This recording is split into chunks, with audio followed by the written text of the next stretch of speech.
Alors, je reprends sur l'histoire de l'inspection du travail. Donc, il y a des fois des règles qui sont nouvelles, qui changent pour les entreprises. Et il faut que les entreprises essayent de le faire le mieux possible. La loi est très particulière, les textes sont des fois hyper rigoureux ou au contraire sont un peu trop généralistes. Et le champ d'application est des fois confus par rapport pour les entrepreneurs. Et dans ce cas-là, l'inspection du travail est là pour conseiller, pour accompagner. Alors on peut imaginer, là par exemple, avec la situation sanitaire, eh bien, il y a des fois des entreprises qui ont besoin d'un conseil et voire d'un aval par rapport à leurs dispositions. Il y a également, lorsque les entreprises se trouvent en difficulté économique et qu'elles vont devoir procéder à des licenciements, l'inspection du travail, des licenciements conséquents, plus de 10 personnes à la fois, licenciements économiques, et bien l'inspection du travail va du coup valider le plan de, comment on appelle ça dans le temps on appelait ça un plan de licenciement, après on a appelé un plan social, plan d'accompagnement social, et maintenant, oh, ça porte un nom merveilleux qui veut dire tout sauf ce que c'est réellement. Bon, donc ça c'est le côté accompagnement, conseil, service public, service au public, service à l'État, de l'État aux entreprises. Et puis, il y a bien sûr tout le côté contrôle, notamment surveillance du travail non déclaré, surveillance également des conditions de sécurité, respect des conditions de sécurité. Dans certains métiers, c'est pas toujours évident, les normes de sécurité ne sont pas toujours respectées, et l'inspection du travail, dans ce cas-là, il a un rôle de sanction. Par rapport à l'individu en tant que salarié, eh bien, le salarié peut saisir l'inspection du travail s'il considère qu'il est en danger lors de l'exercice de sa profession, s'il considère que ses droits ne sont pas respectés, s'il se pense dans une situation conflictuelle, eh bien, l'inspection du travail a également cette fonction-là d'accompagnement comment on appelle ça, du salarié. Alors maintenant, vous mettez s'il vous plaît grand C, obligation d'accès à la formation.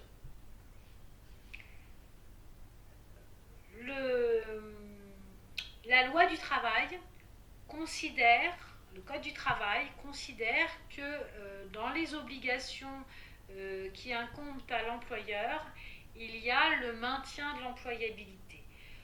Ça s'est d'autant plus renforcé que les métiers ont évolué, que la technologie, les technicités ont énormément évolué. Et dès l'instant où vous intégrez une entreprise, où on vous confie une mission, vous allez d'un côté fortement vous spécialiser dans un aspect particulier de votre métier, de votre compétence, et parallèlement à cela, vous allez aussi perdre un peu des compétences autres que vous aviez au préalable. Ensuite, on considère que vous faites un métier, vous le faites avec certaines procédures, et puis autour, ça peut évoluer, mais dans votre entreprise, eh bien, on a des procédures, des outils, des techniques qui sont plutôt traditionnelles, je ne vais pas dire ancestrales, mais pas forcément ultra-modernes, et l'employeur se doit absolument de faire en sorte que vous puissiez, si vous étiez amené à quitter la société de votre plein gré ou du fait de cette société, que vous puissiez retrouver un travail. C'est la contrepartie du fait que vous vous soyez mis à la disposition de l'entreprise. Alors, donc, il y a le fait de devoir assurer l'employabilité, accompagner l'adaptation du salarié à l'évolution de son poste de travail, et troisième point, financer des actions de formation aussi bien dans le métier que dans le domaine d'activité que dans un domaine autre. Alors, ce financement-là se fait par le biais des cotisations patronales. L'employeur cotise auprès de caisses spécifiques par rapport à votre salaire, et ça finance des actions de formation. Alors ça peut être se faire former à la dernière version de je ne sais quel logiciel, mais ça peut être également se former à d'autres pratiques, comment dirais-je, eh bien nous par exemple en ce moment on est en train de vouloir nous former à l'enseignement distanciel, en considérant que ce seraient des pratiques qui pourraient être éventuellement envisageables. Donc comment approcher l'enseignement distanciel qui n'est pas du tout le même que l'enseignement en présentiel. Pour ce faire, chaque salarié ouvre ce qu'on appelle CPA, compte professionnel d'activité. Alors, ce CPA, ça remplace peut-être que vos parents pourraient vous parler de ce qu'ils appelaient le CIF et le DIF. Peut-être que ce seraient des choses avec lesquelles vous pourriez, autour desquelles vous pourriez discuter avec eux. Mais donc, ce compte professionnel d'activité va avoir plusieurs éléments. Il va être composé de 3 choses. Il va être composé du compte professionnel de formation qu'on appelle le CPF. Il va être composé du compte professionnel de pénibilité et également du compte d'engagement citoyen. Donc, le compte professionnel de formation, le compte professionnel de pénibilité et le compte engagement citoyen. On va prendre le CPF en premier, d'accord ? Le compte professionnel de formation. C'est pour tous les salariés, pour tous les demandeurs d'emploi et également pour tous les jeunes diplômés.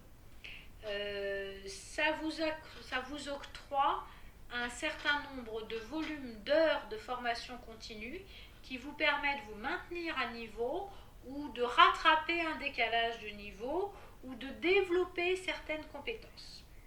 Bien. Toutes les formations auxquelles vous pouvez accéder par le biais de ce compte-là doivent être des formations qui sont à la fois qualifiantes et diplômantes. Alors, il faut aller impérativement sur le site cpf.gouv.fr pour activer son compte. Normalement, les RH devraient vous le faire, mais n'hésitez pas, si vous avez déjà travaillé en tant que salarié, l'été ou que sais-je, faites activer ce compte-là. Parce que c'est maintenant, le peu que vous avez cotisé, ça cumule, et c'est très important. Alors, le compte professionnel de pénibilité, qu'on appelle également le compte professionnel de prévention, des fois. Alors, c'est une équation, c'est la quadrature du cercle.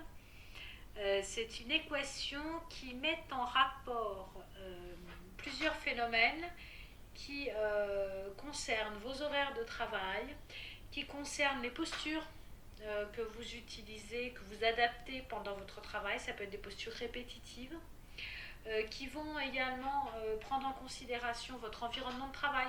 Vous êtes peut-être soumis à des températures excessives, à des variations de température, à des environnements bruyants, à des environnements pollués, à des environnements confinés, à tout un tas de choses comme ça. Et, comment dirais-je, ça génère une performance physique ardue de votre part, et du coup ça vous fatigue davantage. Et ce compte pénibilité permettrait d'obtenir un départ à la retraite un peu plus tôt. Alors la grande difficulté, c'est d'arriver à faire ce calcul, et l'autre difficulté, c'est de motiver les entreprises à faire ces déclarations de calcul de pénibilité, parce que c'est pas ce qu'il y a de plus simple. Donc on a vu le compte professionnel de formation, on a vu le compte de pénibilité, on va voir maintenant le compte d'engagement citoyen. Alors ce compte d'engagement citoyen va prendre en considération ce que vous avez fait pour la nation. Alors ça peut être le fait que vous ayez été bénévole dans comment on appelle ça, bénévole dans des associations caritatives qui sont, comment on appelle ça, qui sont reconnus d'utilité publique. Vous avez été bénévole auprès des Restos du Cœur, vous avez été bénévole auprès de Caritas, vous avez été bénévole auprès de Médecins du Monde, enfin, que sais-je, toutes ces associations caritatives reconnues d'utilité publique, vous avez fait du bénévolat auprès d'elles. Donc vous êtes engagé citoyennement dans la nation. Vous avez aussi décidé de faire votre service civique. Vous avez...